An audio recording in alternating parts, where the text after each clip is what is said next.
In this video, we are going to show you how to organize learning materials in Poppy AI. Now, this is basically you using the groups feature of Poppy AI. So how do we do this? As you can see here, we have a very neatly created learning material board, right? So making this organized is basically just sifting through everything and putting them on the it's kind of like recycling, right? You put the organic here, you put the bottles here, you put the plastics here.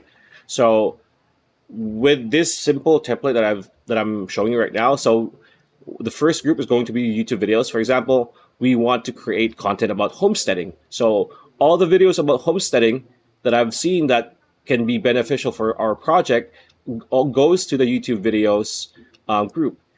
The URL links, on the other hand, from websites, from blogs, from articles online, goes to URL links, right? Or whatever, however you want to label your groups, right?